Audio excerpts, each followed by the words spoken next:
Coucou tout le monde, aujourd'hui je voulais vous faire une petite vidéo pour votre entourage parce que je vois que vous êtes nombreux à ne pas être compris par votre entourage, donc je me suis dit pourquoi ne pas faire une vidéo qui parle directement à votre entourage. Alors moi je vais parler de mon expérience, de tout ça, de ce que moi je pense, de ce que moi je vis, mais je pense que vous vivez aussi la même chose, donc je vais tenter de vous aider.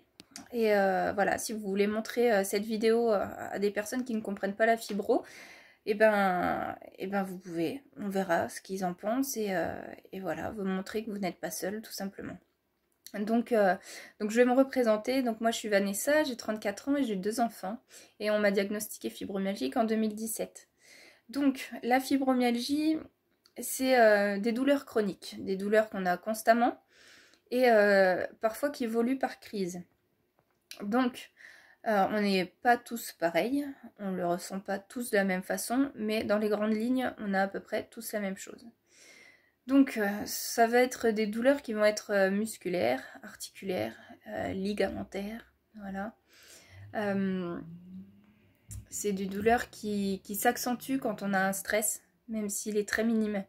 On est parfois, le plus souvent, des personnes qui sont déjà à la base anxieuses et hypersensibles. Donc le moindre petit stress, ça peut être rien du tout, hein. Ça peut être un rendez-vous, ça peut être juste la pression d'avoir des horaires de travail, des choses comme ça. Et ben c'est difficile pour nous. Voilà, c'est difficile à gérer parce que même si dans notre tête on veut que ça fonctionne, notre corps réagit complètement différemment. On a beaucoup de contractures qui vont être très invalidantes. On a des contractures musculaires qui, en fait, notre corps réagit à une douleur qui n'est pas forcément là à la base, ou en tout cas qui ne fera pas forcément mal à une personne normale de base. Mais notre corps perçoit une douleur constante dans le corps. Et du coup, il réagit à ces douleurs-là. Donc par exemple, pour ma part, des tendinites, j'ai des tendinites calcifiantes. Donc j'avais jamais eu forcément mal à l'épaule. La première que ça m'est arrivé, j'avais pas forcément mal à l'épaule à la base. Et il s'est avéré qu'un jour je ne pouvais plus bouger le bras. Et donc on a fait des radios et j'avais une calcification qui était très grosse, qui m'empêchait de bouger. Donc en fait c'est mon corps qui a réagi à une douleur et qui a formé cette calcification. Sans vraiment avoir une tendinite de base, quoi. Mais maintenant j'ai mal. Et pour les contractures, c'est pareil. On a des contractures musculaires qui parfois nous empêchent carrément de bouger et qui entraînent encore plein d'autres douleurs. La contracture qui va, par exemple, quand on a une discopathie, elle va réagir. On a mal quand on a une discopathie, ou en tout cas, il y a un problème. Mais le corps réagit 10 fois plus qu'une personne normale. Et donc, on est en fait toujours à la... pas à la limite, mais comment on veut dire, notre voyant de douleur s'allume constamment pour la moindre petite chose. Et du coup, le corps du coup réagit, donc les contractures se font, et parfois les contractures nous empêchent complètement de bouger parce que le muscle ne permet plus de bouger. Il enferme aussi, quand je parle de la colonne par exemple, quand on fait des gros lumbagos, ça empêche de bouger, ça enferme aussi cette colonne et tout ça, et du coup elle bouge plus et on peut plus bouger, on peut plus marcher. Voilà un peu comment je vois les choses. Donc quand vous avez mal à 1, nous on a mal à 8 ou 9. Voilà, c'est simple à comprendre. Enfin, je vois pas ce qu'il y a de compliqué. Après, je peux comprendre qu'une personne normale n'arrive pas à se mettre à notre place, ça c'est sûr. C'est obligatoire même. C'est comme quand c'est un simple mal de dos. Tant qu'on n'a jamais eu mal au dos, on ne sait pas ce que c'est. Voilà. Et ben la fibro c'est pareil. Il faut savoir qu'on a constamment une pression sur nous. Quand je parle de pression, c'est vraiment une pression. On sent qu'on est lourd, qu'on est comprimé, qu'on est tout crispé, mais sans le vouloir. C'est pas nous qui choisissons, c'est pas notre tête qui choisissons d'être comme ça, c'est le corps qui réagit de cette manière-là. Et donc tout est difficile à faire. Parce que quand on a une position statique, ça c'est impossible pour nous, c'est le plus compliqué je pense. D'avoir une position statique, on peut pas. On ne peut pas plus de temps parce que notre corps se verrouille en fait. Il réagit d'une façon où il se verrouille complètement. Et voilà. Donc, voilà pour les douleurs. Vous avez donc tout ce qui est douleurs musculaires et tout ça. On a aussi les douleurs, du coup, tout ce qui est migraine. En fait, souvent, c'est à cause, toujours pareil, des muscles qui se contractent à ce niveau-là. Et du coup, qui compriment complètement tous les vaisseaux et tout ça de la tête. Et du coup, on a des migraines qui font très mal, qui sont... pareil, c'est très pesant en fait. Et justement, du coup, en parlant de pesanteur, la douleur, on l'a constamment. Il y a des jours beaucoup plus difficiles que d'autres. Il y a parfois des jours ou des semaines où on va être complètement en crise. Et du coup, ça fatigue énormément.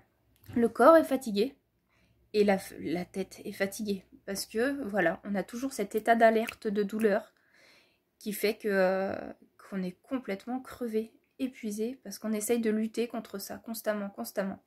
Et c'est pas un choix. Donc, ne pensez pas que les personnes sont feignantes, que les fibros sont feignants, que c'est voilà un choix, ouais, t'as qu'à te bouger, t'as qu'à faire ci, t'as qu'à faire ça. Non, on peut pas. En fait, on ne peut pas. On a beau le vouloir. Et c'est ça qui est compliqué. Encore plus, parce qu'on a cette pression encore plus forte, c'est que souvent on est assez actif à la base. Et que d'un coup d'un seul, notre corps il nous dit bah stop, écoute, tu ne peux plus faire ça. Tu peux plus, moi je te dis stop. Alors est-ce que justement ça n'a pas été un trop plein de trop d'activités et puis qu'un jour voilà ton corps peut plus résister et voilà trop d'accumulation de stress, de pression, d'activité physique et tout ça, c'est peut-être ça, je ne sais pas. Mais en tout cas, c'est clair, ton corps te dit stop et de toute façon, au bout d'un moment, même si tu l'entends un petit peu, tu continues, mais au bout d'un moment, non. À un moment, tu comprends qu'il faut t'arrêter.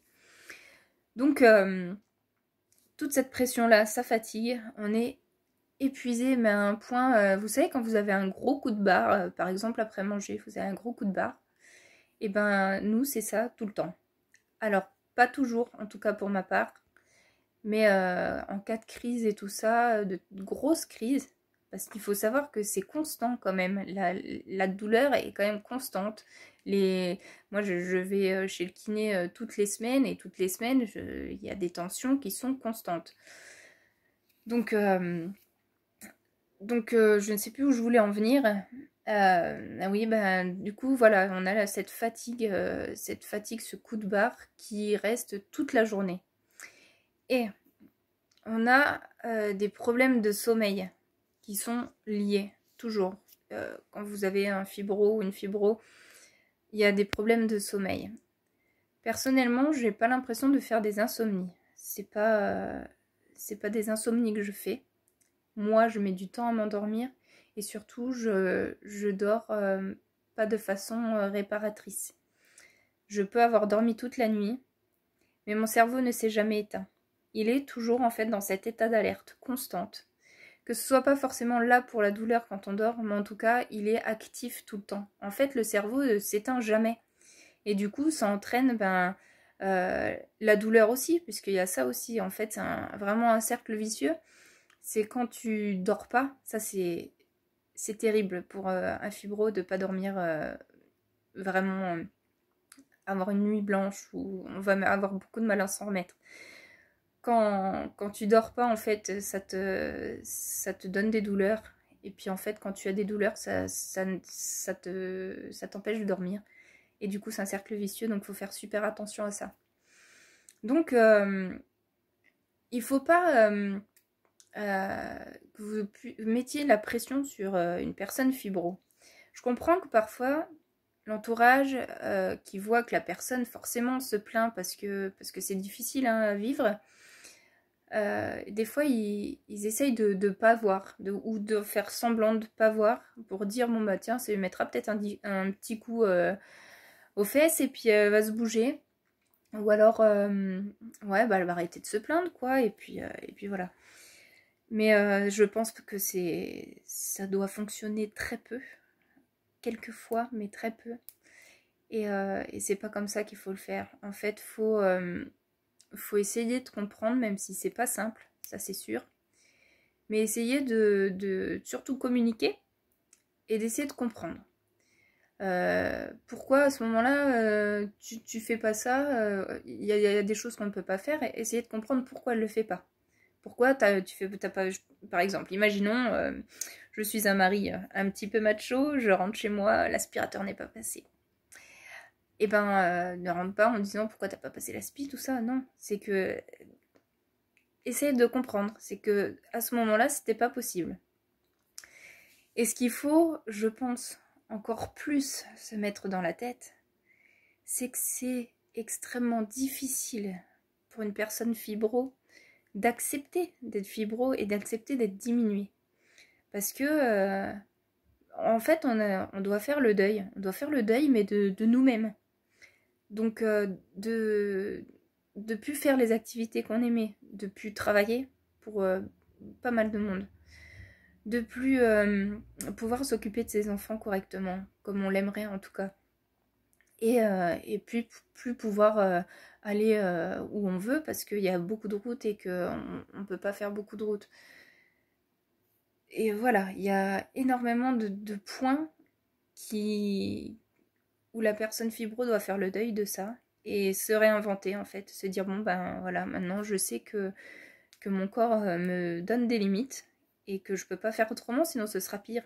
En fait, c'est comme ça que de notre côté, chez nous, on a vu que qu'il fallait pas insister. C'est parce que j'ai insisté, et qu'au bout d'un moment, ben, le corps il est bien pire, il peut plus et il te fait encore plus de mal, et tu finis à l'hosto, et, euh, et c'est terrible quoi. Donc voilà, tes enfants peuvent voir une image difficile de toi en train de souffrir énormément, donc c'est pas quelque chose qu'il faut continuer à faire. Il faut arrêter de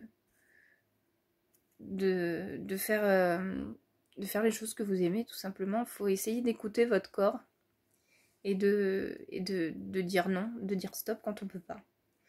Donc il faut que l'entourage, vous puissiez comprendre vraiment que la fibro fait normalement de son mieux. Elle fait tout ce qu'elle peut, parce que c'est très très difficile de se dire qu'on ne peut pas le faire et d'accepter qu'on est diminué. Donc elle va tout faire un maximum pour essayer de garder la vie qu'elle avait. Mais c'est difficilement possible. Et donc en fait, il faut simplement soutenir la personne. Imaginez-vous, enfin je sais pas, ça me paraît... Moi je suis très empathique. Donc j'arrive à comprendre les gens quand ils ont quelque chose, quand ils ont une douleur, quand ils ont un problème. Normalement, en tout cas, j'arrive à peu près à comprendre et à me mettre à la place, même si c'est pas, y a des choses que j'ai pas vécues et que je peux pas, mais j'essaie toujours de comprendre et de me dire, tiens, moi, si ça m'arrivait, comment ça se passerait, comment je réagirais. Il faut au moins se poser cette question-là. Comment vous accepteriez de pas pouvoir, de plus pouvoir travailler, plus pouvoir ramener, voilà, pouvoir subvenir aussi à vos besoins et tout ça. Pouvoir, enfin, c'est toute vraiment une dégradation qui se fait sur la fibro. C'est que tout ce qu'on aimait, on peut plus le faire. La fierté de pouvoir travailler, c'est quand même une fierté de pouvoir bosser et de se dire tiens, je leur ramène de l'argent, de plus se poser la question, à se dire tiens, est-ce que je vais dépenser, est-ce que je peux m'acheter ça alors que c'est pas moi qui ramène l'argent à la maison, d'accepter de voir quelqu'un d'autre faire ses tâches qu'elle faisait avant. Le ménage, ça devient très difficile. Donc il faut qu'on puisse accepter que ce soit quelqu'un d'autre qui le fasse, que quand ton mari ou ta femme rentre, et t'es pas fait le taf que tu faisais d'habitude. Enfin, plein de choses comme ça, quoi. Donc ça me paraît quand même très dur d'entendre des personnes qui sont pas comprises par leur entourage et qui soient très... qui soient même culpabilisées par ça. C'est pas dans la tête, c'est le corps qui réagit mal. C'est tout, c'est comme ça. Alors ça peut être pour plein de raisons différentes, on ne les connaît pas toutes encore. Mais c'est pas dans la tête. Alors, oui, vous allez dire certainement, ouais, c'est des personnes dépressives. Ça, c'est énervant. Peut-être que les personnes qui sont fibros ont tendance déjà à être du coup anxieuses, être un peu stressées et peut-être déprimées vite parce que on est généralement hypersensible. Donc tout nous touche très fort. Peut-être. Mais il faut savoir que c'est pas la dépression qui donne la fibro. Ça, c'est non, c'est pas comme ça. C'est le contraire. La fibro finit par déprimer une personne parce que l'entourage ne les comprend pas ou n'essaie pas de les comprendre, parce que les médecins sont désabusés en fait, puisqu'ils n'ont pas les traitements vraiment qu'il faut, ils savent pas quoi faire, ils savent pas d'où ça vient, ils sont perdus aussi face à ça, ils savent pas forcément comment nous aider. Après, il y en a des très bons qui sont là à notre écoute, mais on a aussi ce problème-là. On a ce problème de tout ce qui est paperasse au niveau du travail, des arrêts, des choses comme ça. Ça, c'est une catastrophe. Ça nous rend... En fait, on est livré à un avenir qu'on ne connaît pas du tout. Parce qu'on ne connaît pas l'évolution de la maladie. On ne sait pas comment ça va finir. On ne sait pas du tout. Ça dépend des gens et on ne sait pas comment ça finit. On ne sait pas notre avenir professionnel. Souvent, on finit par arrêter de bosser. On ne sait pas l'avenir, même une fois que tu es en arrêt, qu'est-ce que ça fait, comment tu vas gérer ta vie, comment tu vas pouvoir payer tes factures, comment tu vas faire ça. Donc c'est plein de recherches à faire, c'est une pression mais énorme à te dire mais pourquoi c'est pas simple, c'est pas simple. Alors ils appellent pas ça une maladie, ils appellent ça un syndrome de douleur diffuse en fait dans tout le corps. Et médicalement, c'est reconnu. Les médecins nous voient. S'ils nous mettent en arrêt, c'est pas pour rien. C'est qu'ils ont bien compris qu'il y avait un problème. Et ils savent, et si ton diagnostic est fibro, c'est que tu l'es. Il y a un nom à ce que tu as. Mais l'administration ne le reconnaît pas. Donc tu dois continuer à chaque fois de te battre encore et encore pour essayer de prouver en fait. Tu prouves que tu souffres parce que la maladie est du coup invisible. Donc tu dois te faire comprendre au niveau de ton boulot, tu dois te faire comprendre au niveau de ton entourage, tu dois accepter toi toutes tes douleurs et d'avoir cette maladie-là, et tu dois te battre constamment, que ce soit voilà, administrativement ou surtout ta lutte intérieure que tu essayes de ne pas montrer parce qu'au bout d'un moment on sait qu'on est relou à se plaindre tout le temps. Tu essayes de ne pas montrer. Mais tu luttes constamment contre cette douleur. Voilà. Alors, l'entourage, s'il vous plaît, si vous aimez la personne qui est fibro, que ce soit aimé d'amour ou aimé d'amitié ou aimé, voilà, la personne, je sais pas comment, mais bref, soyez un peu ouvert d'esprit, quoi. Soyez ouvert d'esprit. Elle ne le fait pas exprès, cette personne-là. Elle ne fait pas exprès. Elle souffre vraiment de l'intérieur. Alors, ouais, il n'y a pas d'examens médicaux qui font que... qui te prouvent ça. Qu'est-ce qu'on a à secouer? Qu'est-ce qu'on a à secouer? Surtout quand on voit que la dépression aussi, qui est reconnue encore et encore, au niveau administratif, je parle, t'as quand même un truc qui est invisible et c'est reconnu. Pourquoi nous, les fibros, on n'y est pas? Ça reste encore un autre sujet. Mais voilà, en fait, ce que je voulais dire. Et l'entourage, s'il vous plaît, en fait, aidez simplement les fibros en essayant de comprendre, en écoutant. Alors, ouais, il faut pas non plus se plaindre constamment, les fibros, faut pas trop en rajouter et tout ça. Vous dites simplement, là, je peux pas faire ça, je n'y arrive pas, ça va me faire mal, donc stop. Voilà. Et en fait, il faut que la personne fibro accepte ça, que son corps lui permet pas, et que voilà, c'est comme ça. Et la personne de son entourage doit aussi accepter que ouais, c'est plus la même personne, et que les activités seront plus les mêmes, et que ouais, c'est chiant. Mais imagine pour toi comme c'est chiant, imagine pour ceux qui souffrent à quel point c'est frustrant de plus faire tout ça. Donc voilà. Je sais pas si j'ai parlé de tous les sujets, de tout ce que j'avais à dire, mais ça me paraît quand même compliqué et inadmissible que l'entourage n'essaie pas de comprendre et rabaisse des personnes fibro en disant que c'est dans leur tête, en disant que non, elles souffrent pas. T'en sais rien, t'es pas dans son corps. T'en sais rien du tout. Moi, si t'avais un cancer, que tu souffrais, mais que, oh bah, je sais pas pourquoi, on l'a pas vu sur la radio. Moi, on me dit que t'as pas de cancer, mais t'en as un. Ah, tu souffres, et puis je l'ai pas vu, donc non, c'est pas vrai. Donc, enfin, je sais pas. ça me paraît tellement... c'est tellement bizarre, ça. C'est pas normal de pas essayer de comprendre. Donc, voilà, essaie de comprendre cette personne-là. Essaie de te mettre à sa place. Dis-toi qu'on est quand même pas mal. Moi, je pensais pas qu'on était autant à souffrir de la fibromyalgie. Renseigne-toi sur tout ce qui est fibro. Ce que tu peux faire pour l'aider aussi. Rien que d'essayer de comprendre et de la laisser libre. Tu la laisses libre et ce qu'elle peut faire, elle le fait. Ce qu'elle peut pas, elle peut pas. Si aujourd'hui elle a envie de pleurer, ben qu'elle pleure. Sois là juste pour lui ouvrir, pour la réconforter, voilà. Et voilà quoi. Il y a pas grand chose à faire puisque on sait que médicalement de toute façon il n'y a pas grand chose à faire. Donc on ne demande pas plus à l'entourage. Juste de pas nous juger. Voilà, c'est ça. Surtout ne nous jugez pas en fait. Si je fais pas ça, c'est parce que je peux pas. C'est tout. Et rajoutez pas de la culpabilité sur cette personne. C'est pas la peine. On a beaucoup trop de choses à gérer, beaucoup trop de choses à essayer d'accepter et beaucoup de choses à faire le deuil. Donc ne rajoutez pas tout ça. C'est tout. Et puis si vous ne comprenez pas, vous êtes toujours, après cette vidéo, toujours dans le... Ben, on va pas comprendre quoi. Et ben je sais pas ce que...